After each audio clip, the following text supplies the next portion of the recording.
Hello, welcome back to Hunter Tune. Today we're going to be working on this EK hatch with the JDM GSR. You guys really enjoyed the last video we did with this thing. We did a dyno test between the factory GSR intake manifold, and then we swapped it out for the eBay knockoff Skunk 2 Ultra Race, Ultra Street. You know, we swapped it out for this one. So we swapped out for this intake manifold and the gains were huge. So we're gonna do some more motor work to it and see if we can make some more power with a set of cams. So for this little GSR, JDM GSR, from what I know, it's just from H Motors and it's pretty much bone stock. The only thing I did to it was that intake manifold, and I did put a Moroso 5.5 quart oil pan on it. It has cold air intake, and then it has this header on it. I'm not sure of, you know, the brand or whatever, and it has like a 2 1/4 or 2.5 inch exhaust all the way back. It's pretty quiet, but maybe all that back pressure helps when it's all motor, and that's why this thing made like over 190 horsepower. With just doing that intake manifold, we gained like almost 30 wheel, which was crazy. It only made like 160 stock, and then now we're making like upper, you know, like 190s with that intake manifold change. So that was a very worthwhile investment and install for that little GSR. So if you guys have the stock intake manifold on your GSR, get rid of that stuff ASAP. But I've had these laying here on the bench for quite some time, and they are a set of OEM Type R camshafts from an Integra Type R. So these are still a factory style camshaft, so you can, you know, be sure that the material that the cam is used with is very OEM quality. And back in the day, I put a set of Type R camshafts in a turbo EG hatch that I had. And back in the day, man, it was a noticeable difference. So I want to do it 10 years later now and see if, and actually get some data from it. So was the butt dyno lying to me 10 years ago? Was it just a different sound? Did it make more power? I don't know. So we're going to find out once and for all what the Type R cams are going to do. I'm not going to do anything else. I'm just going to drop the cams in and we're going to do a dyno run. We'll see if it gets any leaner or richer, and we'll see if it picks up or loses power where in the RPM band. This car still does have the factory valve springs in it. I do have a set of aftermarket valve springs that I will throw in, but I think it'll be okay with the stock ones for now, and maybe we'll revisit later and do a video with just putting valve springs in and see if valve springs can give us horsepower. Do you think valve springs will give us horsepower? I don't know, but we're gonna just do the cams. We're not gonna do springs and cams. We're gonna do just the cams, and then later we'll do just valve springs and see if there's a difference. Yes, the factory valve springs are going to be a little bit more prone to failure, prone to valve float and stuff like that, but I think it'd be a cool comparison at a later date that we can do just a valve spring change and see if the dyno shows us any difference on a moderate set of cams, which I don't think these cams are very aggressive. They're just a, you know, a factory Type R cam.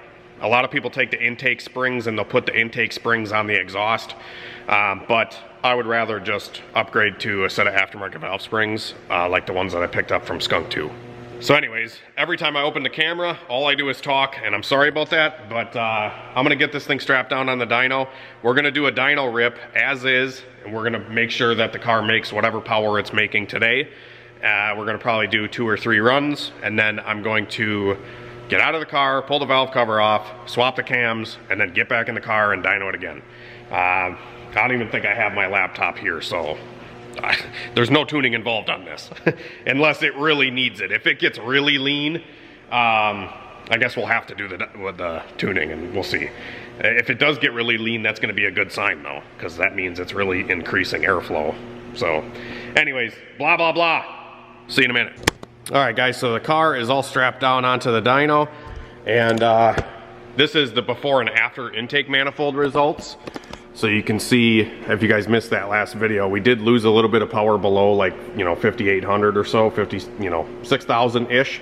And then we picked up huge above that. So hopefully these cams, people say these cams give a good mid-range boost. Maybe we can get back what we lost in the middle and then still pick up a little bit on the top end. But you can see 196 it made last time it was on the dyno. And honestly, I haven't touched the dyno since that video. Life's just been really busy. I got a little baby boy now, and he's been awesome, and just been doing a lot of family stuff and dealing with some family in the hospital and stuff like that. It's just been life's been really busy lately, and yeah, it's just been it's been crazy. So bear with me, guys, in these slow times on the YouTube channel, but I appreciate everybody watching still, and subscribing and liking and supporting HunterTune.com. It's still been, that has also been taking up quite a bit of my time. I will have more Hunter Tune injectors in stock this coming week, so by the time you're watching this video, within a week I will have more injectors in stock on the website, but I have been sold out for some unforeseen circumstances. I have been sold out of the thousands and 1,500s for quite some time. You guys have just been supporting like crazy, and honestly, I kind of dropped the ball on my last shipment, and I didn't order enough of them. So, but like I said, thank you to everybody that has been continuing to support. Your support does not go unnoticed. So thank you. And I'm also thinking about doing a giveaway soon, maybe multiple giveaways for these turbo manifolds that I have. They're B-Series turbo manifolds.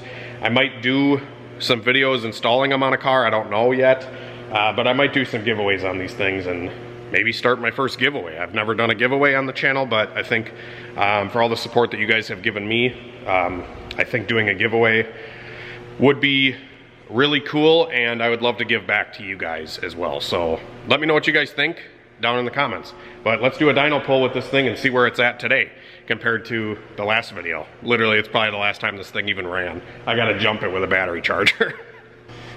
Also, this little Gulu, I think it's called a Gulu jump starter, GP4000. I've had this thing for a long time, and this is probably the best jump starter that I've got.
I don't know where the hell I have the rev limiter on this thing, but it's pretty high. Must be on HTS if I remember right, and it has a backfire rev limiter. So that was quite exciting, and the tack was like middle 8s, like probably 8,500 or so. That's probably where the rev limiter is. Air fuels looked perfect, like beautiful. The only time it did go a little bit rich right on the VTEC crossover, but that was it. Tune looks amazing. But what kind of power did we make? Did we make more than the 196 that we previously made? It looks like we did. 196, we did make 196.08. So that is slightly better than the last time. Let's see here.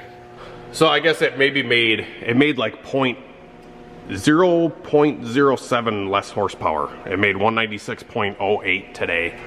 Compared to the last time, we did rev it a little bit higher, and it looks like just really small differences from the last time we ran the car. So the dyno's reading the same as last time, so that's good. Now let's get this valve cover off and throw these camshafts in. I might have to do a valve lash and stuff as well, but yeah, I'm excited. Let's dive in. All right, so I'm starting to tear into this thing a little bit, and I got the valve cover removed and the cover, timing belt cover on the top, 2 bolts here, 8 bolts on the valve cover, the spark plug cover thing right there, which also is held on by 4 bolts, and then I just removed the valve cover, the spark plug wires, and yeah, so here we are. Got the motor rolled over to top dead center with a 19mm on the bottom crank pulley bolt, and I rolled it over until our marks are lined up here on the cams with the gears facing up, saying up. And there's a single dash on the crank pulley. All of that's lined up perfectly. I would hope this thing was in time to make as much power as it did. So 196 horsepower in this configuration. I just checked the valve lash. I have not adjusted the valve lash. I just checked it to see where it was for those pulls. And it was at 11 thousandths on the exhaust, 11 to 12 thou on the exhaust, and about 8 to 9 thou on the intake. So pretty freaking close to the perfect spec. And yeah, so without further ado, I'm going to crack the tensioner down there, which is a 14mm. It's hidden by this little cover. There's like a little rubber cover thing down in here. I don't know if you guys will even be able to see it, but there's like a cover somewhere. It might actually already be removed.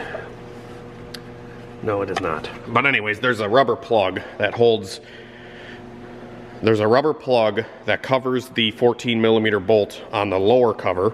So we're gonna remove that plug, and then we'll be able to put a 14mm socket and ratchet on it. I'll loosen the bolt, probably like 2 full turns. And then once that's done, the belt will have slack in it, so we can pull the belt off of the cams.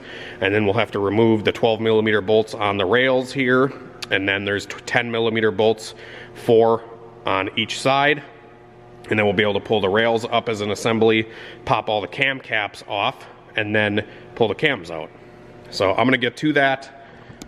And then we'll compare the camshafts side by side before I throw the new Type R cams in. They're not new, they're used Type R cams that are kind of beat, just because a lot of these camshafts that you buy used, I don't think you can buy new OEM Type R cams anymore. So you guys got to think these cams are like 20, 30 years old, and they probably have some wear on them. And I'm probably going to be pulling out a mint set of GSR cams to replace with a used and abused set of Type R cams, but it's all for science.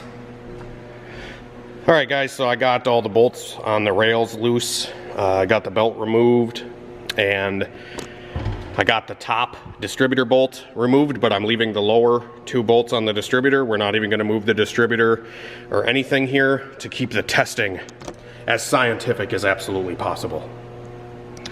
So yeah, we're gonna take these rails out, and I'm gonna go set them on the bench, and then we should be able to get the cams right out, caps, all that. Let's do it. All right, guys, so I got the stock GSR cams out of this engine, and I almost feel guilty taking this thing apart. It is so clean on the inside. I mean, there is literally not even a scratch on any of these rocker follower pads. They're like a mirror. Just very clean, very well maintained. I'd assume pretty low mileage engine here. All the cam caps and stuff are like brand new. The cams themselves, I'll show you. They look brand freaking new. Sorry, I don't even know if you're gonna be able to see on camera all that well, but there's like virtually no wear. Compared to the cams that have been laying on the bench for a few months now, they're kind of rusty and, you know, not in the greatest condition, but they should do the job, I hope. We'll have to maybe Scotch-Brite the surface rust off of them a little bit. Honestly, I'm probably not even gonna do that. I'm just gonna throw them in. It'll be okay, I think. So, I'm gonna just verify quick that these are Type R cams, because it looks like this GSR camshaft, like 3 little lines. This is the intake cam. So it's got a line, or 2 lines, 3 ribs, you could say. And the exhaust cam looks to be the exact same markings as the intake cam. And on this Type R cam, you can see it's only got 1 groove in it with 2 ribs. If that makes any sense. I don't think I'm explaining it that well, but hopefully you guys get the gist. I'd be kind of curious to maybe get a caliper just to make sure that the lobes are larger on the Type R cam. Here's another look. There's a better look at the ribbing. It's like 1 line, or one divot, and it appears to be the same on both cams. So I'm gonna just Google that and make sure that's right, because I'm pretty sure I checked. These are 100% genuine Type R cams, but that's the way that you tell.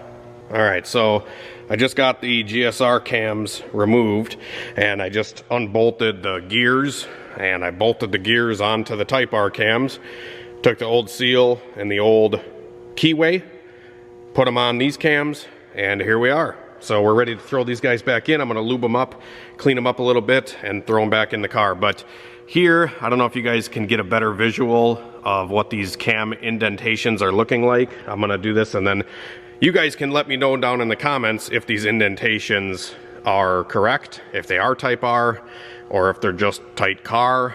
You know, if it ain't a tight car, it ain't a Type R. Type car, it ain't a tight car.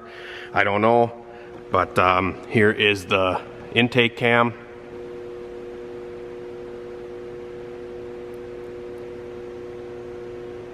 And here is the exhaust cam.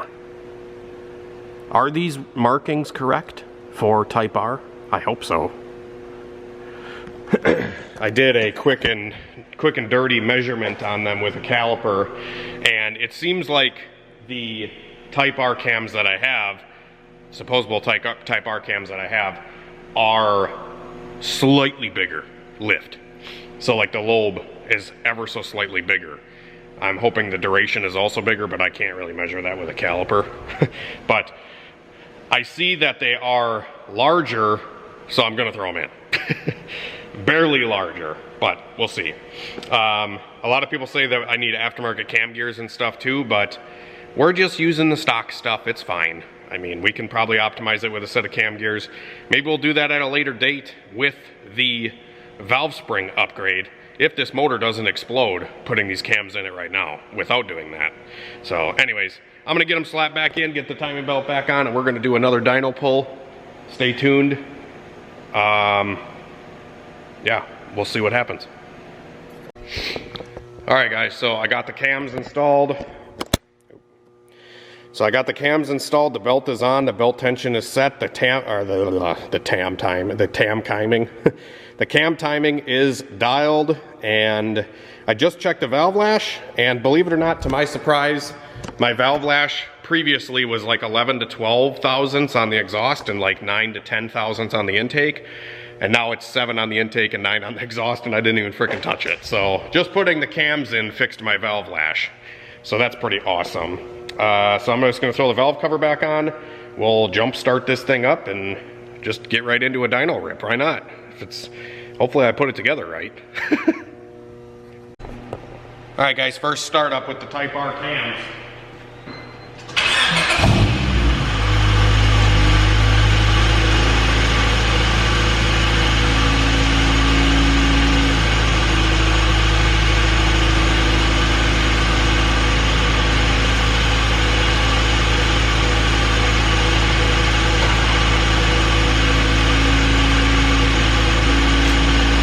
Looks to be good.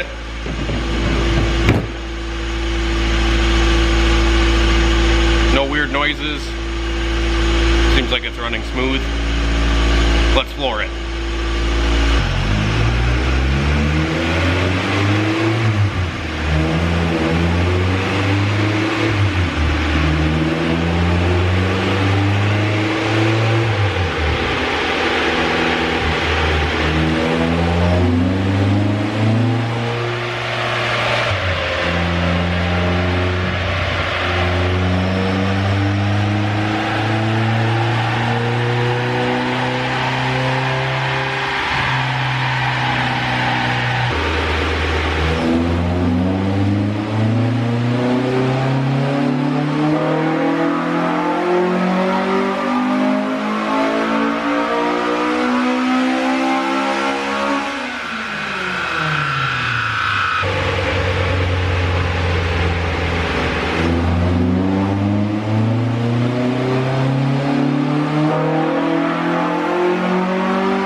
Alright guys, the results are in, and we did make more power.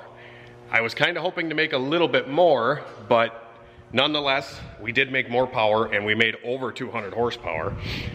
This is still on the factory GSR valve springs and stuff, so, you know, there's something to say there. And the air fuel, honestly, was richer.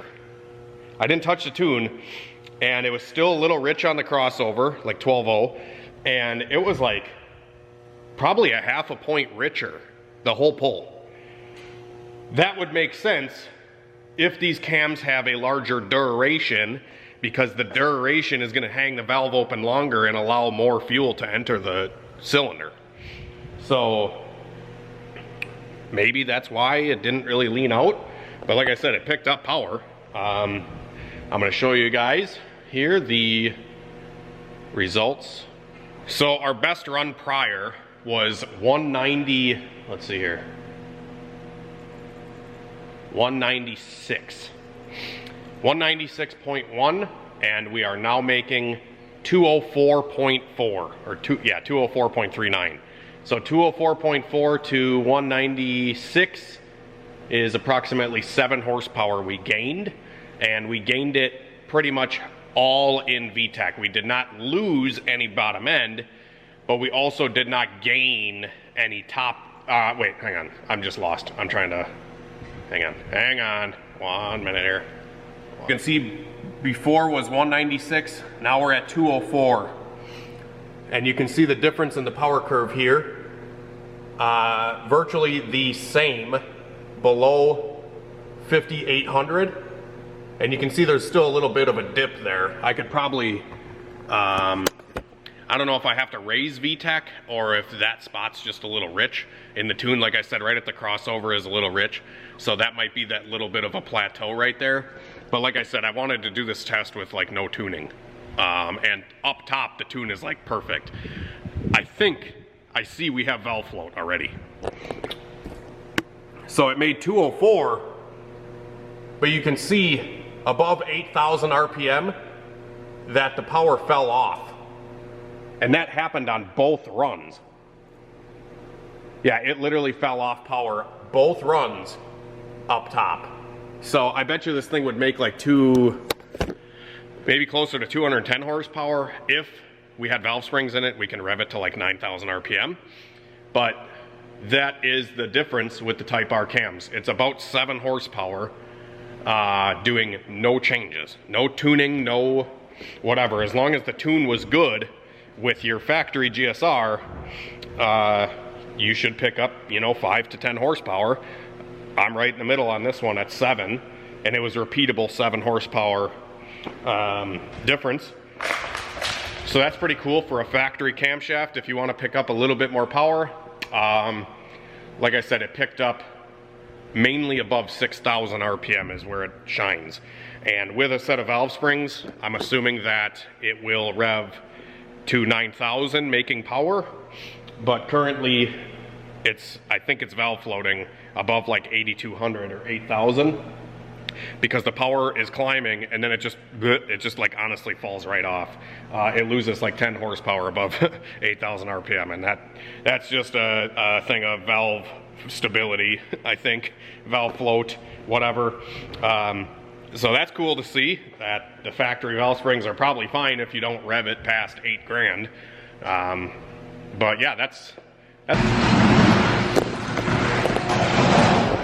another thing I did want to mention to you guys. I've always loved Type R camshafts, and I think the Type R cam is a great, honestly, like stock B series cams, you can't really beat them in general. They make a great power band, and the best part about swapping to a Type R cam, in my opinion, is it doesn't lose any bottom end power. Most all other aftermarket cams, you're going to sacrifice something somewhere on the power curve. Whether it's bottom end or top end, you're gonna lose either one or the other to gain in the other area. So with a drop-in factory style camshaft, the Type R cams are pretty good, and they make good top end power and don't lose any bottom end. So just food for thought there. And like I said, the castings and stuff are all Honda OEM, so like they're pretty strong camshafts, and these cams are plenty capable. I mean, there's guys making 800 plus horsepower on a factory Honda camshaft. So